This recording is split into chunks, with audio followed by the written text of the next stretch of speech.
এরপরে প্রশ্ন হলো, নামাজ কাজা হলে কাজা নামাজ কোন সময় আদায় করা উচিত? যেমন ফজর নামাজ কাজা হলে জোহরের জামাতের আগ মুহূর্তে পড়া যাবে কিনা বা পরে পড়া যাবে কিনা।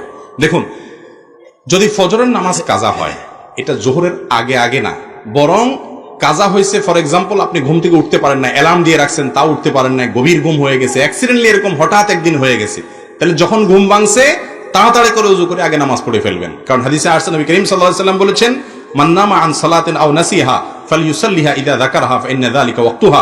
কেউ যদি ঘুমের কারণে নামাজ পড়তে না পারে বা ভুলে গেছে, তাহলে এরকম ব্যক্তির যখন স্মরণ হবে বা ঘুম থেকে উঠবে সাথে সাথে সে নামাজ পড়বে, ওইটাই তার ওয়াক্ত। আপনি বললেন যে কাজা যেহেতু হয়েই গেছে, থাক তাহলে একসাথে জোহরের সময় পড়বো, এটা উচিত না। উচিত হলো কি করা ভাই, ঘুম থেকে উঠার পর যদি নিষিদ্ধ সময় না হয়, তাহলে ওই টাইমে কি করা, 7টা বাজে ঘুম ভাঙছে, 8টা বাজে ভাঙছে, 9টা বাজে ভাঙছে, তাহলে উযু করে অন্য কাজ করে আগে নামাজটা পড়ে ফেলান, তারপর অন্য কাজ করবেন। আর যদি আপনি সেটাকে বিলম্ব করেন, তাহলে জোহরের ওয়াক্তের আগে জোহরের নামাজের জামাতের নামাজ পড়ার আগে আপনি কি করবেন, এই ফজরটা পড়ে ফেলবেন। আর যদি কোনো কারণে এত দেরি হয়ে গেছে যে আরেক ওয়াক্ত নামাজ শেষ হয়ে যাচ্ছে এমন অবস্থা, তাহলে সেই ওয়াক্তটা পড়ে ফেলবেন, তারপরে কাজা করবেন। নামাজের মধ্যে শেষ বৈঠকে তাশাহুদ, দুরুদ, দোয়া, মাসুরা মুক্তাদি শেষ করার আগে যদি ইমাম সালাম ফিরিয়ে ফেলেন, তাহলে মুক্তাদির করণীয় কি? ইমাম সাহেব যদি সালাম ফিরিয়ে ফেলছে, আপনি এখনো দোয়া মাসুরা পড়তে পারেন নাই, দুরুদ শরীফ মাত্র পড়ছেন, তাহলে সালাম ফিরিয়ে ফেলান। দুরুদ শরীফের শেষের দিকে আসেন, তাড়াতাড়ি করে শেষ করে সালাম ফিরিয়ে ফেলান, অসুবিধা নেই। দুরুদ একটা পড়ছেন, ইমাম একেবারে 5G গতিতে নামাজ পড়তেছে, আপনারা সুযোগই দেয় নাই, আপনি বেচারা মাত্র প্রথম দুরুদ পড়ছেন, ইব্রাহিমের একটা পাঠ পড়ছেন, আর একটা এখন পড়তে পারেন, আল্লাহুম্মা সাল্লি আলাইহি শেষ করছেন, সালাম ফিরিয়ে ফেলান, নামাজ হয়ে যাবে ইনশাআল্লাহ। ইমাম সালাম ফিরাবে, তারপর আপনি শেষ করে তারপর সালাম ফিরাবেন, অনেক বেশি যদি দেরি করেন তাহলে সেটা আপনার জন্য উচিত হবে না। কমপক্ষে আত্তাহিয়াতুটা আপনি শেষ করবেন, দুরুদ যেটুকু পারেন পড়ে এরপরে সালাম ফিরে ফেললেন, অথবা আত্তাহিয়াতুটা শেষ করলেন, বাকি যদি পড়তে নাও পারেন, ইমাম সালাম ফিরে ফেলছেন, আপনি সালাম ফিরে ফেলেন। আর যদি শেষের দিকে থাকেন তো তাড়াতাড়ি করে শেষ করে সালাম ফিরে ফেলবেন, তাতেও নামাজ হয়ে যাবে। এরপরে প্রশ্ন হলো, কোনো ব্যক্তি সালাতরত অবস্থায় থাকলে ওই ব্যক্তির সামনে যদি কোনো ব্যক্তি থাকে, সে কি চলে যেতে পারবে? আমি সালাত আদায় করতেছি, এই মুহূর্তে একজন ব্যক্তি আমার সামনে আছেন, তিনি লজ্জায় যাচ্ছেন না, এই মুহূর্তে আমার তাকে দেখে খুশুখুজু নষ্ট হয়ে গেল, কারণ ব্যক্তির কষ্ট হচ্ছে, বিধায় আমি তাড়াতাড়ি সালাত আদায় করলাম, কাজটা কি ঠিক করলাম? খুব দরকারি একটা প্রশ্ন। কোন ব্যক্তি নামাজ পড়লে তার সামনে হাঁটাচলা করা গুনাহের কথা। তার সামনে হাঁটাচলা করা কিসের কথা ভাই?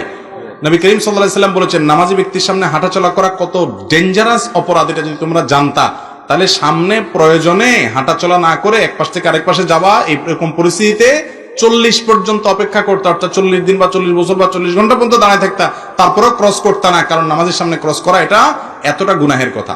কত বেশি গুনাহের কথা জানেন? হাদিসে আসছে, নবী করিম সাল্লাল্লাহু আলাইহি সাল্লাম বলেছেন, তোমার নামাজের সামনে যদি কেউ হাঁটতে যায়, ওর সাথে লড়াই করো, এটা শয়তান। লড়াই করো মানে হাত দিয়ে তাকে অন্তত বাধা দাও।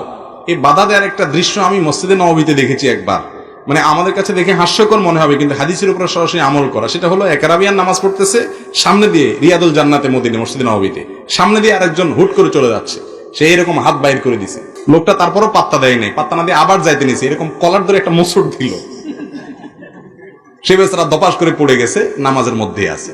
মানে তোমাকে আমি নিষেধ করলাম, হাত দিয়ে ইশারা দিলাম, ভাই আমি নামাজ পড়তেছি, একটু সামনে দিয়ে যাও, একটু পিছন দিয়ে যাও, না তুমি আমার সামনে দিয়েই যাবে, তার আমি করবা, কলার ধরে মোচড় দিছে। আমি তখন চিন্তা করলাম যে হাদিসের উপর আমল করছে বেচারা। তো আমাদের দেশে এরকম যদি করে, বলবে কি নামাজ পড়তেছে না মারামারি করতেছে? যাই হোক, হাদিসে আমাদেরকে মারামারি করতে বলা হয়নি, উদ্দেশ্য হলো ইশারা ইঙ্গিতে যেভাবে হোক আমরা যেন বাধা দেই, কেউ যেন নামাজের সামনে না যায়, এত বড় বিষয়। কিন্তু এখানে তিনটা সিস্টেম আছে, একটা না জায়েজ, বাকি দুইটা জায়েজ। আমরা না বুঝার কারণে অনেক সমস্যা তৈরি হয়।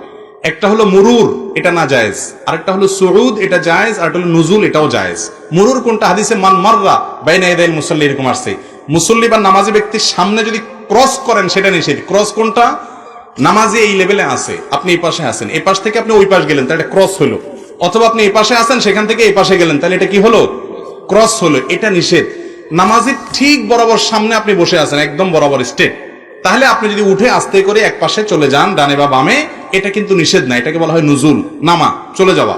আর একটা হলো সুউদ। সুউদ কোনটা? নামাজি ব্যক্তি নামাজ পড়তেছে, আপনি তার সামনে বরাবর যে দাঁড়াবেন, হয়তো জামাত শুরু হয়ে গেছে, ঠিক তার সামনে জায়গাটা ফাঁকা আছে, তাহলে আপনি ডান থেকে বাম থেকে বরাবর তার সামনে গিয়ে দাঁড়ায় গেলেন, ক্রস করলেন না। ক্রস বুঝছেন তো? মানে এক পাশ থেকে আরেক পাশে যান না, ঠিক তার সামনে বরাবর গিয়ে দাঁড়ায় গেলেন, এটা কিন্তু নিষেধ না, এটা হলো সুউদ। হাদিসে শুধু মুরুরটা নিষেধ, অর্থাৎ ক্রসিংটা নিষেধ, কিন্তু সামনে থেকে পেছনে সামনে থেকে পেছনে কিংবা পেছন থেকে সামনে বরাবর দাঁড়ায় গেলেন, এটা নিষেধ না, কারণ এটাতে মনোযোগে নষ্ট হয় না। সামনে থেকে এক পাশ থেকে আরেক পাশে আসা যাওয়া করলে সেটা কি হয়, নামাজের মনোযোগ নষ্ট হয়, এই জন্য ওইটা নিষেধ।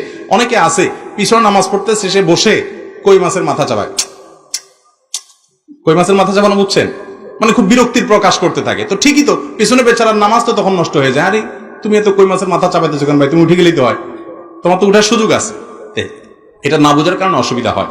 আর উঠার সময় যদি আপনি একটা সূত্রা দিয়ে উঠে যান তাহলে তার কোনো কথাই নাই, সেটা তো আপনি অবশ্যই করতে পারেন। সূত্রা দেওয়ার পরে নামাজের সামনে কোন একটা লাঠি থাকলো, এরপরে আপনি লাঠির ওই পাশ দিয়া আউটসাইড দিয়ে হাঁটাচলা করলো, অসুবিধা নাই। তারপরে একান্ত প্রয়োজন ছাড়া হাঁটাচলা করবেন না।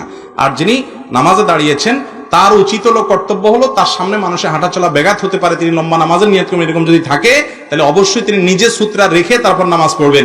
হাদিসে নির্দেশ আসছে কেউ যদি নামাজ পড়ে সে কোনো কিছুকে সামনে রেখে নামাজ পড়বে, যাতে করে মানুষের চলাচলে অসুবিধা না হয়। এটা তারও কর্তব্যের অংশ।